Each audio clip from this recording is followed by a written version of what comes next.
Hello everyone, welcome to Siri home thoughts. ఈరోజు మనం దేవుడికి నైవేద్యంగా సమర్పించే చక్కెర పొంగలి ఎలా చేయాలో చూద్దాం. ఈ వీడియోలో చూపించే కొలతలతో చక్కెర పొంగలి చాలా టేస్టీగా మరియు ఈజీగా చేసుకోవచ్చు. దీనికోసం ముందుగా స్టవ్ ఆన్ చేసి ప్యాన్ పెట్టి దానిలో పావు కప్పు పెసరపప్పును వేయాలి. ఇప్పుడు స్టవ్ని లో హీట్లో పెట్టి ఈ పెసరపప్పు కొంచెం కలర్ చేంజ్ అయ్యి కమ్మని వాసన వచ్చేంత వరకు ఈ విధంగా డ్రై రోస్ట్ చేయాలి. దీనికి 5 నుంచి 10 నిమిషాలు టైం పడుతుంది. పెసరపప్పుని ఈ విధంగా వేయించిన తర్వాత దీనిని మరొక బౌల్లోకి ట్రాన్స్ఫర్ చేసి దానిలో 1/4 కప్పు బియ్యంను యాడ్ చేయాలి. ఇక్కడ మనం రెగ్యులర్గా తినే ఏ బియ్యంనైనా వాడవచ్చు. ఇప్పుడు దీన్ని శుభ్రంగా కడిగి నీళ్లు మొత్తం స్ట్రెయిన్ చేసి ఇలా కుక్కర్లోకి తీసుకోవాలి. ఇప్పుడు దీనిలో 2 కప్పుల వాటర్ యాడ్ చేయాలి. మనం ఇక్కడ 1/4 కప్పు పెసరపప్పు, 1/4 కప్పు బియ్యం అంటే మొత్తం 1 కప్పు తీసుకున్నాం. దీనికి 2 కప్పుల వాటర్ను యాడ్ చేస్తున్నాం.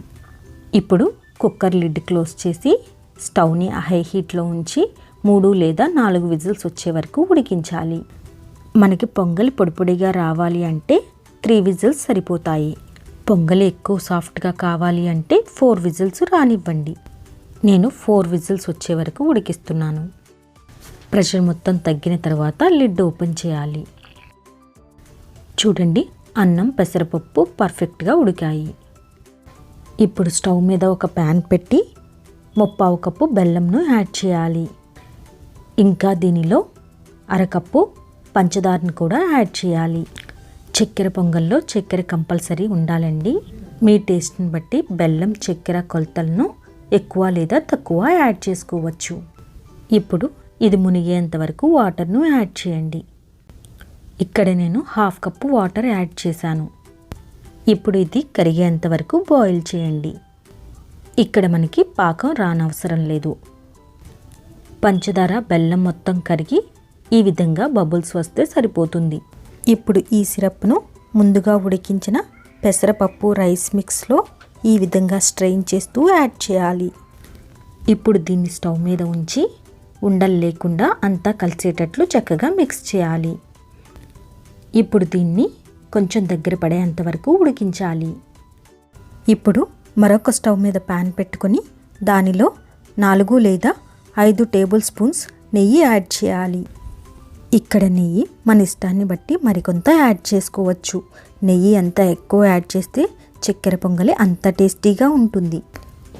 ఈ నెయ్యి హీట్ అయిన తర్వాత దీనిలో 3 టేబుల్ స్పూన్స్ ఎండు కొబ్బరి ముక్కలు, కొంచెం జీడిపప్పు, కిస్మిస్ యాడ్ చేయాలి. ఇక్కడ మన ఇష్టాన్ని బట్టి మరిన్ని డ్రై ఫ్రూట్స్ యాడ్ చేసుకోవచ్చు. స్టవ్ని లో హీట్లో ఉంచి ఇవన్నీ లైట్ గోల్డెన్ బ్రౌన్ కలర్కి చేంజ్ అయ్యే వరకు వేయించాలి. ఇలా వేగిన తర్వాత వీటిని కొంచెం చిక్కబడిన ఈ పొంగల్లో వేసి కలపాలి. ఇప్పుడు దీనిలో 1/2 టీ స్పూన్ యాలకుల పొడి, కొంచెం పచ్చకర్పూరం యాడ్ చేయాలి. ఈ పచ్చకర్పూరం వేయడం వలన పొంగలి కమ్మని వాసన వస్తుంది. ఇంకా దీనిలో నేను 2 టేబుల్ స్పూన్స్ నెయ్యి యాడ్ చేస్తున్నాను. ఇప్పుడు ఇదంతా కలిసేటట్లు చక్కగా మిక్స్ చేసి బౌల్లోకి ట్రాన్స్ఫర్ చేయాలి.